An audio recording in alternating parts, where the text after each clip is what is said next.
새로운 장소에서 보니까 또 반갑습니다. 제가 미국에 유학생활 하면서 한 3년 정도 학교에서 청소를 했습니다. 청소를 할 때 주로 제가 맡은 구역은 남자 기숙사의 화장실, 그 다음에 주방, 그 다음에 공용 공간이 제 주 이제 관할 지역이었습니다. 근데 이제 청소하는 일을 하는데요. 뭐 그렇게 힘든 일은 아닌데 소리가 웅웅하네요. 네. 청소할 때 보면은 이제 좀 가장 그래도 좀 하기 싫은 더러운 구역 있잖아요. 바로 여러분이 상상하시는 그곳입니다. 그곳인데 평상시는 그래도 청소를 하면 깨끗해지고 반짝반짝 빛나는 그런 보람과 즐거움이 있는데 가끔씩 이게 경기가 막혀가지고 이게 좀 막 이렇게 부풀어 오를 때가 있습니다. 그러면 굉장히 더럽고 그렇습니다. 그런데 이상하게 제가 그 일을 할 때 별로 그 일이 더럽다고 느껴지지가 않고 잘할 수 있었는데 왜 그런가 보니까요. 그 일을 할 때는 유니폼을 입고 하거든요. 이렇게 환경미화 한다고 유니폼을 입고 장갑을 딱 끼고 있으면 이상하게 그냥 보면은 굉장히 더러워 가까이 가고 싶지 않은 그 물건들인데 이것만 입고 이 장갑만 딱 끼고 준비를 갖추기 시작하면 이건 내가 할 일, 내가 당연히 잘할 수 있는 일 해가지고 별로 어렵지 않게 잘 쑤시면 뚫리거든요. 이렇게 뚫리고 다시 이렇게 잘 또 깨끗하게 뒷정리를 해놓고 그렇게 하는 것을 볼 수가 있었습니다. 학생들이 지나가다가 이쪽에도 좀 문제가 있어 그럼 가서 또 이렇게 쑤셔주면 또 잘 또 해결되고 그런 일들 있었죠. 제가 어릴 때 저희 아이들 이제 어릴 때 기저귀를 갈아주잖아요. 기저귀를 갈아줄 때도 이렇게 애가 이제 설사나 이렇게 변을 보면은 이제 갈아주기가 참 더럽습니다. 그렇죠? 오늘 죄송하게 좀 더러운 얘기를 좀 하네요. 근데 이제 예전에 어른들은 애들이 너무 예뻐서 막 똥도 이쁘다 그러는데 다 거짓말인 거예요. 아무리 애가 이뻐도 똥은 더럽고 냄새나고 만지기 싫고 치우기 싫습니다. 근데 이상하게 다른 애들 이래 변을 보면 별로 가까이 하고 싶지 않은데 우리 애가 일단 일을 저지르면 나도 모르게 두 팔을 걷어붙이고 가서 빨리 그 일을 처리를 하고 이 엉덩이가 물르지 않도록 물로 이렇게 씻어주려면 본의 아니게 그것을 만져야 합니다. 그럼에도 불구하고 만지고 닦고 씻어도 별로 그렇게 내가 더럽고 불결한 느낌 없이 기쁘고 즐거운 마음으로 감당할 수가 있습니다. 왜 그런가 하니까 나는 이 아이의 아빠다라고 하는 그 나에 대한 정체성, 또는 학교에서 일할 때는 이 옷을 딱 입는 순간 나는 지금 환경미화 직원이다라는 정체성 딱 가지는 순간 나의 정체성에 부합한 그 일을 할 때는 아무런 문제가 없는 것입니다. 흔히 사람들 이렇게 말합니다. 자리가 사람을 만든다, 그런 이야기를 하죠. 근데 자리라는 말이 결국 따지고 보면 나의 정체성이 무엇인지를 정확히 아는 사람은 그 정체성에 맞는 행동, 내가 어떤 정체성을 가지고 있느냐라고 아는 순간 그에 걸맞는 행동이 나온다는 것이죠. 이렇게 불로 막 뛰어들어가는 그 사람도 우리랑 똑같은 사람이고 겁나고 두렵지만 이 옷을 입는 순간 내가 어떤 사람이라는 걸 아는 순간 거기에 뛰어들어갈 수 있는, 목숨 걸고 뛰어들어갈 수 있는 그런 용기가 생기기 마련이라는 것입니다. 아이들을 지도할 때도 그렇습니다. 야 임마 네가 이제 몇 살인데 너네 애기가 아니야, 이렇게 행동하면 되겠어? 라고 너는 이제 큰 형이니까 큰 형답게 행동을 해야지 라고 이야기하는 것도 똑같이 너의 정체성을 알아라, 그에 걸맞은 행동을 해라 라고 하는 가르침인 것입니다. 그렇습니다. 남자라면 남자답게, 어른이라면 어른답게, 목사라면 목사답게, 아니면 군인이면 군인답게 자신의 정체성을 바로 알고 그에 걸맞는 나의 정체성에 부합하는 행동들을 해나가는 삶을 살아가야 할 것입니다. 그렇다면 우리 하나님의 아들, 딸로 부름받은 우리 그리스도인, 크리스찬, 하나님의 백성의 정체성은 무엇이고 그에 걸맞는 행동은 무엇일까요? 이에 대한 해답을 양승원 저 크리스천 다음에 잘 나와 있습니다. 크리스천이란 무엇인가, 우리 정체성과 우리 사명과 비전을 잘 말씀해 주고 있습니다. 그런데 그 책도 하나님의 말씀으로부터 근거한 것이기 때문에 오늘도 같이 하나님의 말씀을 살펴보면서 우리 크리스천다운 삶에 구원받은 백성의 마땅히 행해야 될 그 합당한 삶이 무엇인지 우리 함께 생각해 보고자 합니다. 하나님의 말씀 에베소서 4장 1절부터 6절까지의 말씀입니다. 신약성경 에베소서 4장 1절부터 6절까지의 말씀.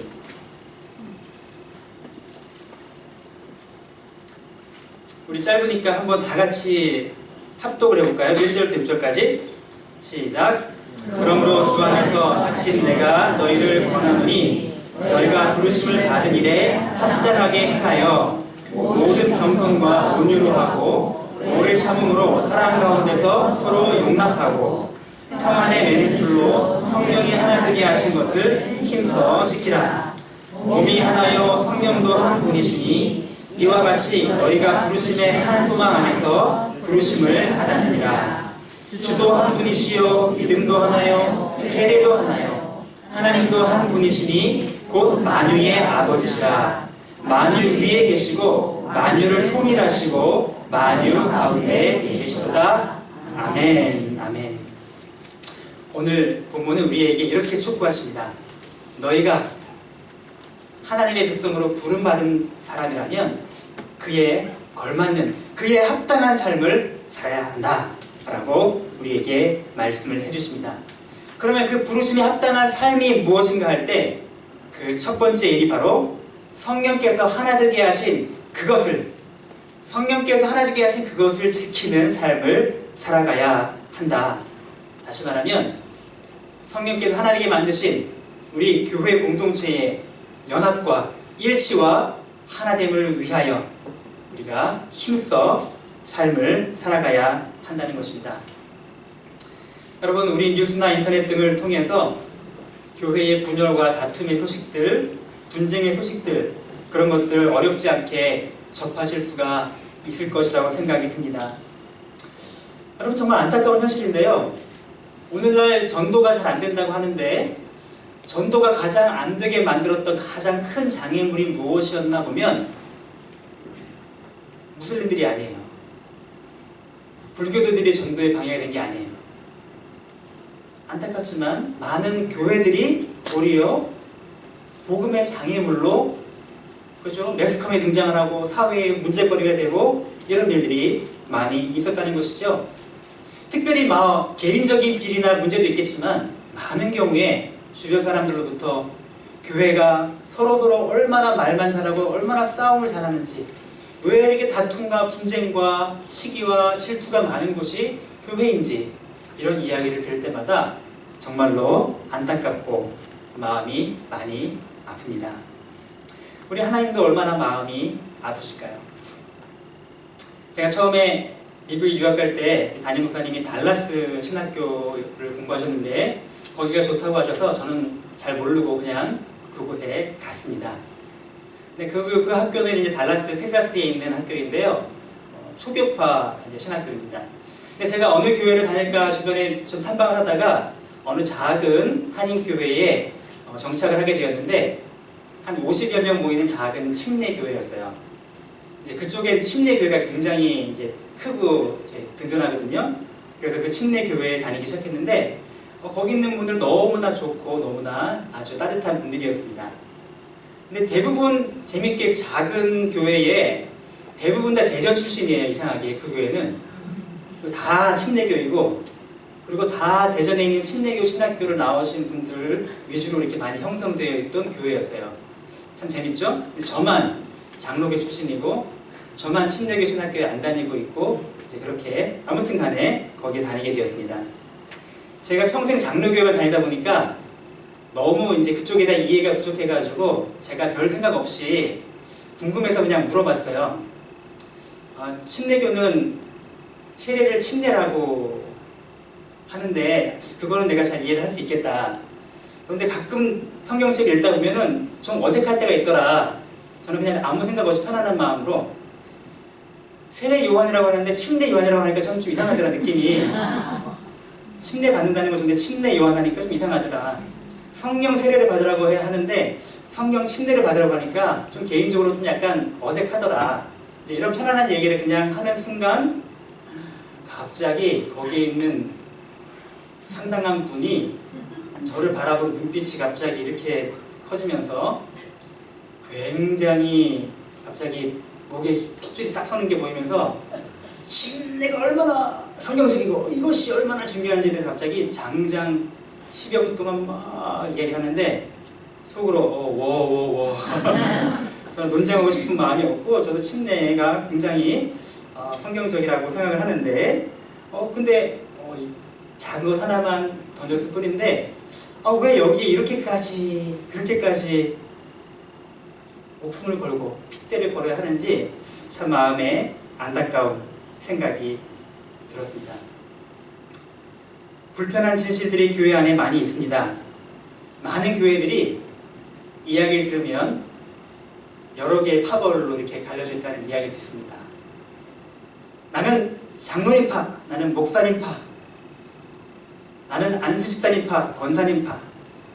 이제는 장로님, 권사님 중에도 선임, 약간 윗세대파, 신세대파 막 갈라져가지고 서로 굉장히 민감하고 굉장히 서로 갈등이 많은 이야기들을 종종 듣습니다. 우리 교회는 그런 일이 없을 줄 믿는데 그 사람은 왜 이렇게 엄청 교만해? 그 사람은 성격이 보통이 아니야? 그 사람은 막 엄청 세?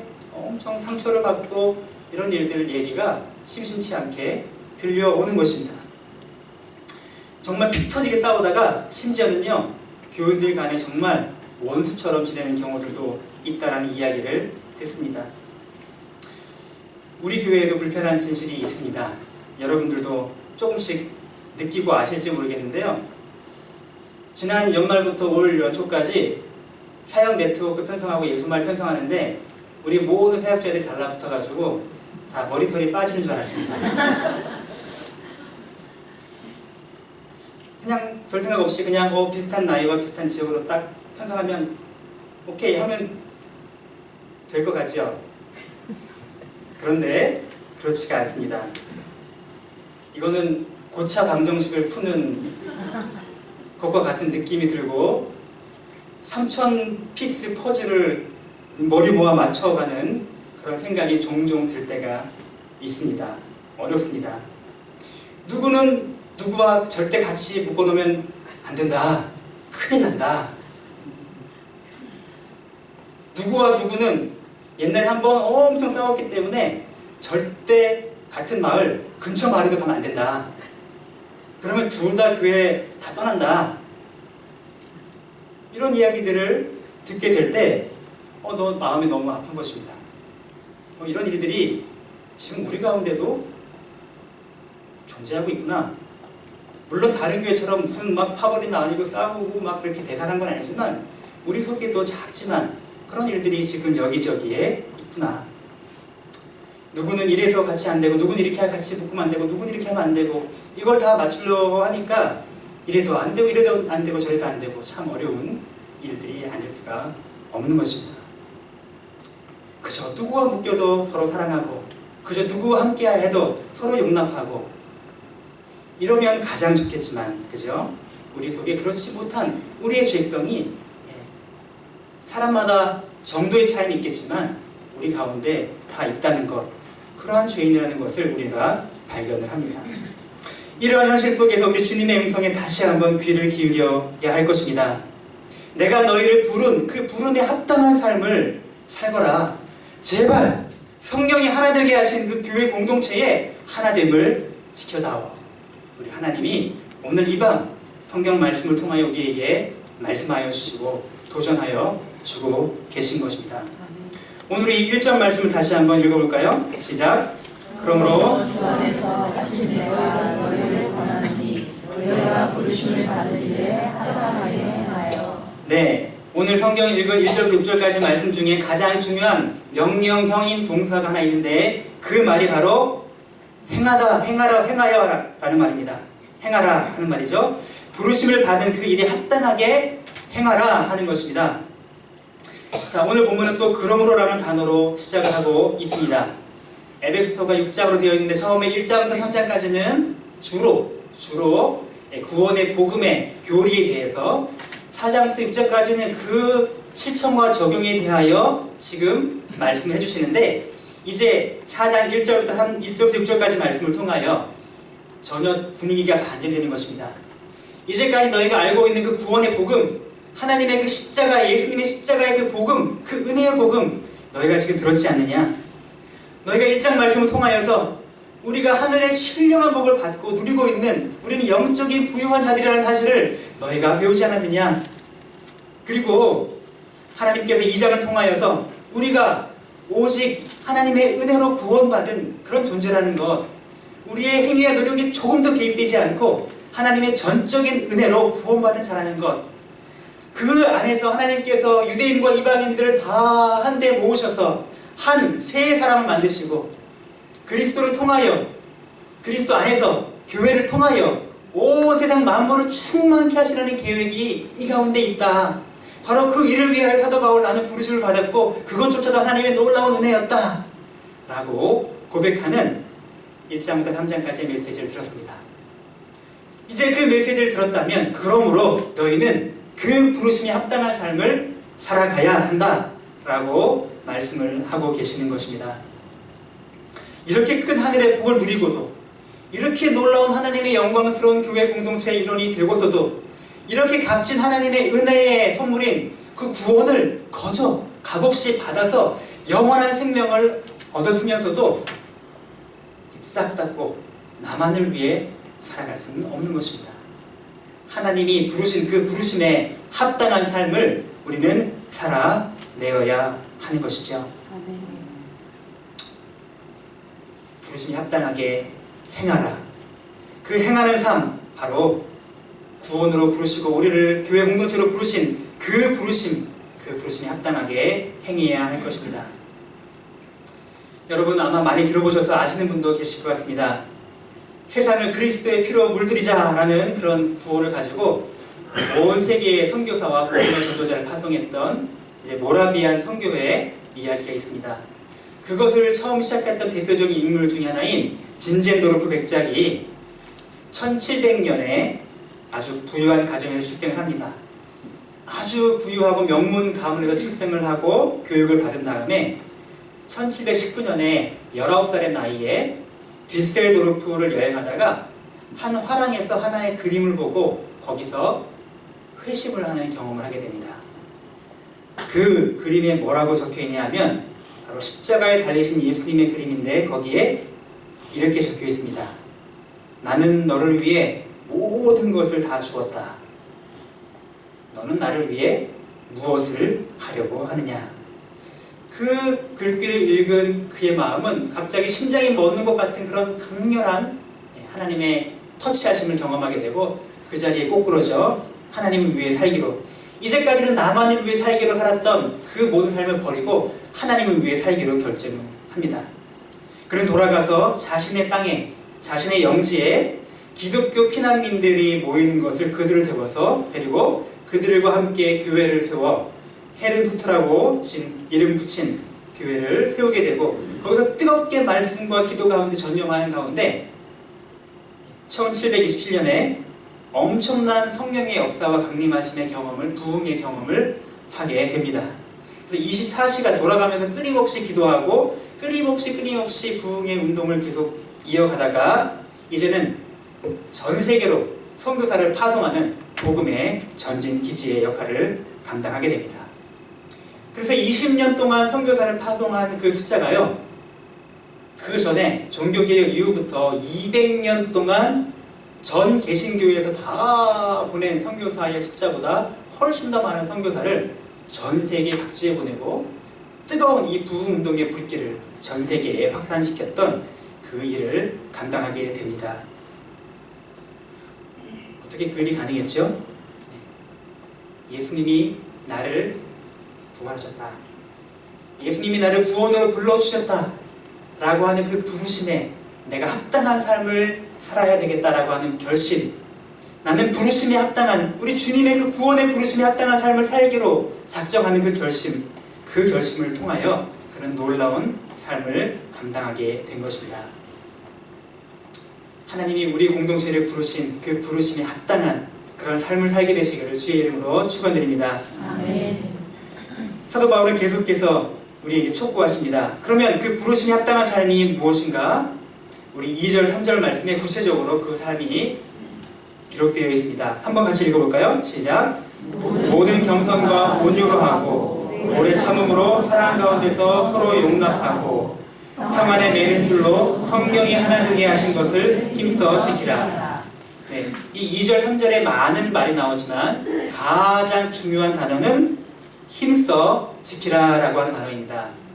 예, 2절, 3절 말씀에 그 지키라는 말을 여러분이 표시해 놓으시면 그 단어를 중심으로 나머지를 다 이해하실 수가 있으실 것입니다. 자, 성령이 하나 되게 하신 것, 바로 성령께서 교회 공동체를 하나로 만드신 그 하나됨을 힘써 지키는 삶을 살아야 합니다. 힘써 지키라라는 말을 여러분 생각해 보신다면 우리가 하나됨을 만들어내야 된다는 게 아니고 이미 우리를 하나님께서 하나로 부르셨기에 그 하나됨을 잘 지켜나가야 한다는 의미를 우리가 기억할 필요가 있을 것입니다. 성령이 하나 되게 하신 우리 교회 공동체의 이 하나됨을 생명처럼 소중히 힘써 지켜나가야 합니다. 성령님께서 하나 되게 하신 바로 그 사역입니다. 예수님께서 피로, 십자가의 피로 말미암아 우리를 다 하나로 묶으셨던 바로 그 사역의 결과로 우리가 하나 된 것입니다. 그러므로 우리는 하나됨을 힘써 지켜나가야 합니다. 하나됨을 열심히 지켜나가기 위해서 우리 가운데 가장 필요한 중요한 자질들이 있다면 오늘 2절, 3절에 나와 있는 바로 그 자질들일 것입니다. 먼저는 모든 겸손과 온유로 하라고 말씀을 하고 계십니다. 부르심이 합당한 하나됨을 유지하는 가장 중요한 덕목으로 사도 바울은 오늘 겸손과 온유를 지금 이야기하고 있습니다. 여러분 그거 아십니까? 사도 바울 시대에 겸손이라고 하는 것은요, 오늘 우리가 흔히 아는 것과 같은 덕목이 아니었다라고 합니다. 겸손은 나를 낮추는 거잖아요. 이 나를 낮춘다는 것은 덕목이 아니었어요. 이 당시에. 그거는 노예가 가지고 있는 노예의 근성일 뿐이지 덕이 아니었어요.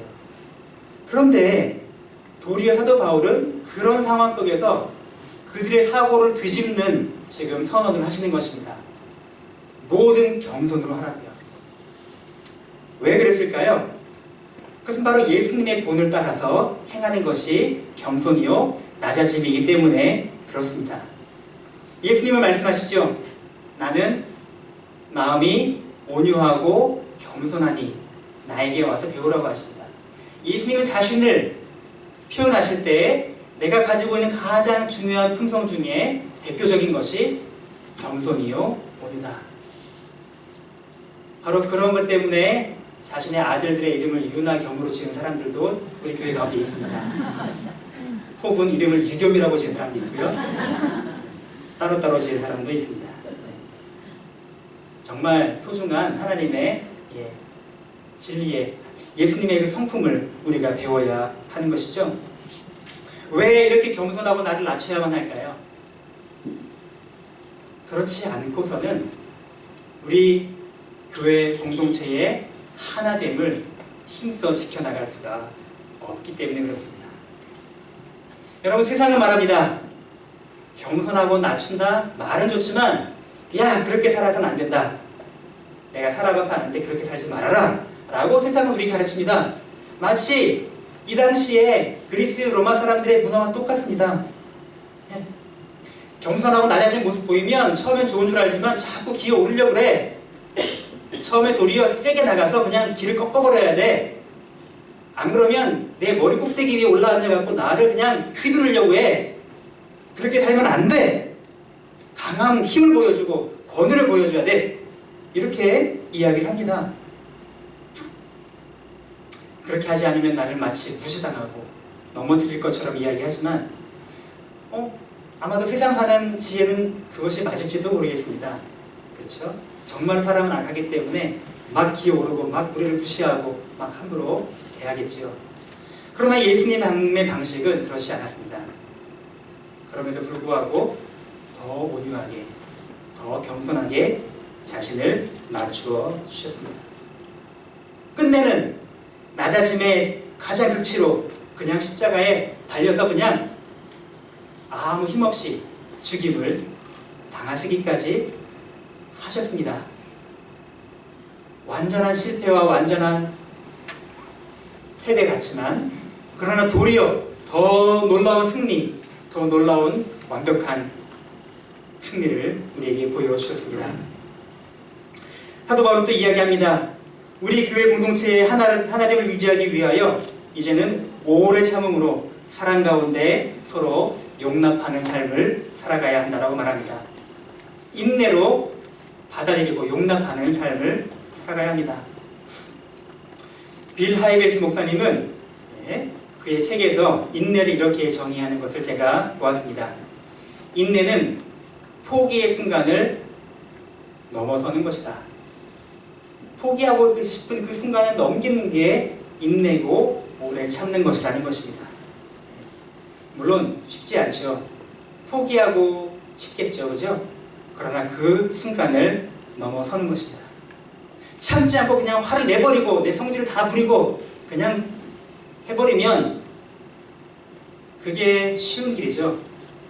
하지만 더 참고 더 참고 인내하는 것은 어려운 일입니다. 더 이상 못 참아! 라고 포기하고 싶은 그 순간을 넘기는 것입니다. 그것이 참는 것 넘어서는 오래 참음, 인내라고 우리에게 가르쳐 주십니다. 사람들은 그것이 쉽기 때문에 쉽게 포기하나 포기하는 순간을 넘어서서 그 길을 순종으로 걸어가야 할 것입니다. 우리 교회 공동체 하나됨을 지키기 위하여서는 우리가 바로 이러한 오래 참음과 그죠? 그리고 서로 사랑으로 용납하고 받아들이는 마음을 우리가 가져야 할 것입니다. 우리 예수님은 우리에게 얼마나 오래 참아주셨습니까? 영원 전부터 이미 우리가 얼마나 죄악될 것을 다 아심에도 불구하고 그때부터 지금까지 그리고 앞으로도 영원토록 우리를 참아주시고 기다려 주시고 계시지 않습니까? 우리의 그 못난 그 꼬라지를 그 꼬락서니를 다 보아 넘겨주시고 참아주시고 기다려 주시지 않으셨습니까? 아, 저건 왜 저래? 쟤는 왜 저렇게 행동해? 라고 손가락질하고 그냥 넘겨버리고 이것들 그냥 싹 심판으로 이렇게 하지 않으시고 또 참고 또 기다려주시고 신이 내려오셔서 십자가까지 지시는 그 길을 감당하여 주신 그 사랑을 받은 주님께서 우리에게도 참고 인내하며 사랑으로 받아주라고 말씀을 해주고 계신 것입니다.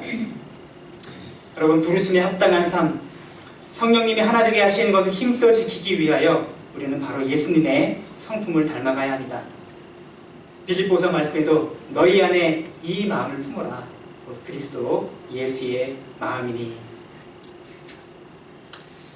미국에서 자녀를 입양하신 어떤 목사님으로부터 이런 이야기 들었습니다. 미국의 입양 가족들이 입양 가족 캠프가 종종 열리는데 입양을 했던 가족들이 다 같이 모여서 함께 수련회를 하는 것입니다. 그분의 이야기 들으니까 거기에 가면 아주 좀 놀라운 은혜를 많이 경험한다고 합니다.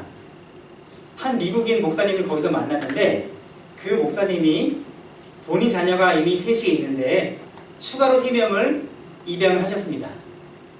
근데 추가로 3명 입양하신 아이 중에 2명은 장애아를 입양하셨어요.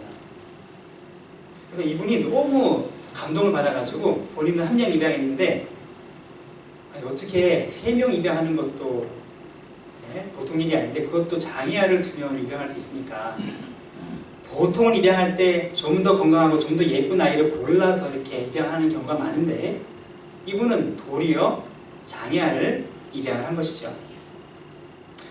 그렇게 질문 던졌더니 이 목사님이 잠시 침묵을 하셨더니 그분을 쳐다보시면서 이렇게 얘기하시다라는 것입니다. 얘기하셨습니다. 당신 정상이십니까? 이게 무슨 말이죠? 그랬더니 당신은 정상인이십니까? 아니요, 그렇지 않습니다.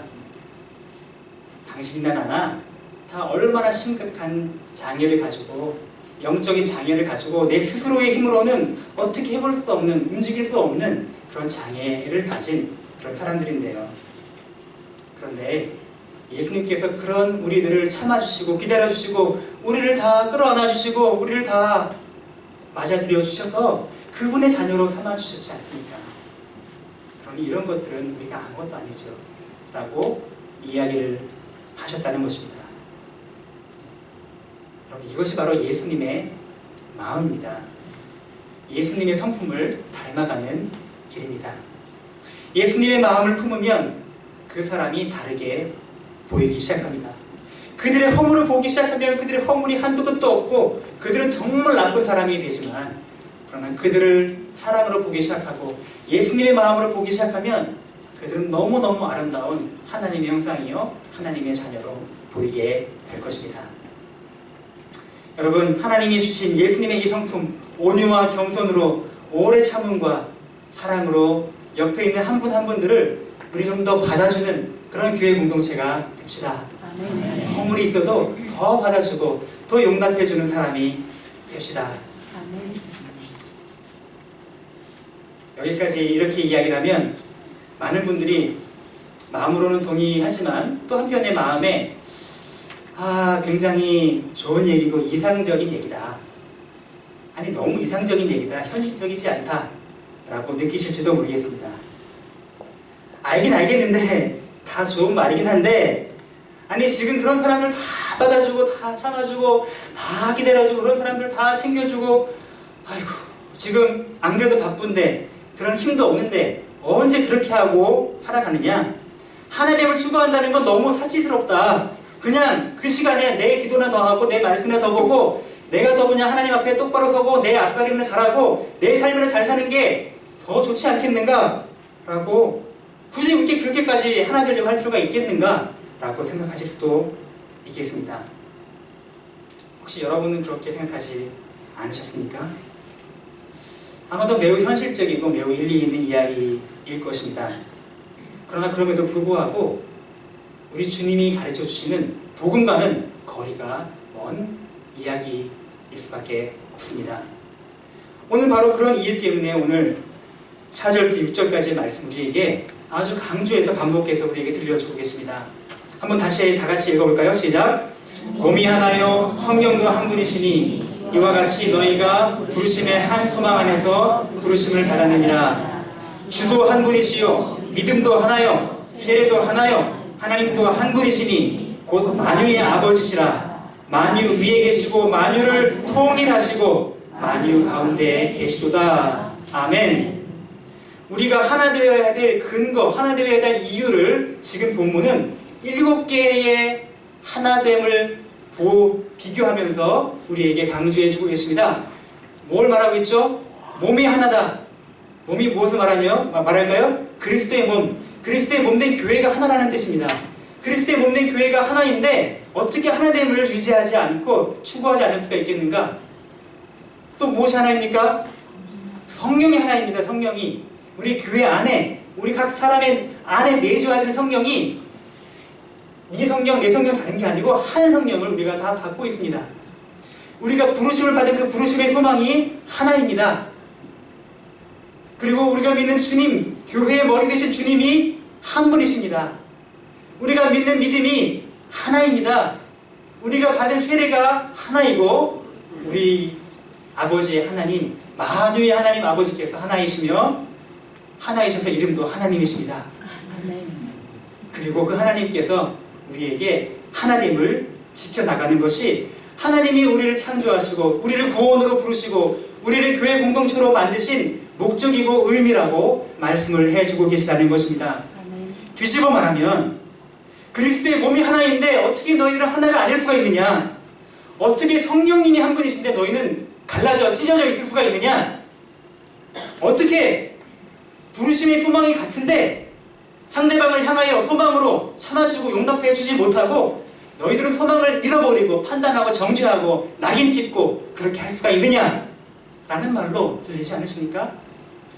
교회의 머리 되신 주님이 한 분이신데 어찌 몸된 지체가 한 분이신 주님의 그 몸을 찢어 놓을 수가 있느냐? 그 몸을 아프게 할 수 있느냐? 어떻게 같은 믿음을 갖고 같은 세례를 받은 사람이 같은 하나님의 아버지라고 하는 형제 자매들이 하나됨을 소홀히 할 수가 있겠느냐. 다른 성도들을 바라볼 때 내 마음에 안 맞고 껄끄러운 사람들을 보실 때에도 여러분 그들이 나랑 너무 틀려, 너무 다른 게 많아, 도저히 같이 할 수 없어 라고 착각하지 마시기 바랍니다. 우리 다른 것들은 다 사소한 것들이고 일치되는 게 뭐예요? 성부, 성자, 성령님도 다 하나고 믿음도 하나고 세례도 하나고 그렇죠? 교회도 하나고 정말 중요한 거는 우리가 다 같습니다. 사소한 것들만 다를 뿐입니다.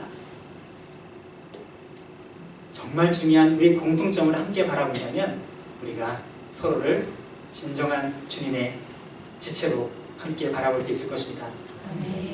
이 하나님이 얼마나 소중했는지 예수님께서는 그의 간절한 기도, 이 대제사장의 기도, 요한복음 17장의 기도에서 바로 그 하나님을 위하여 간절한 마음으로 간구하십니다. 요한복음 17장 21절부터 23절까지 말씀 한번 읽어볼까요? 요한복음 17장 21절에서 23절 시작.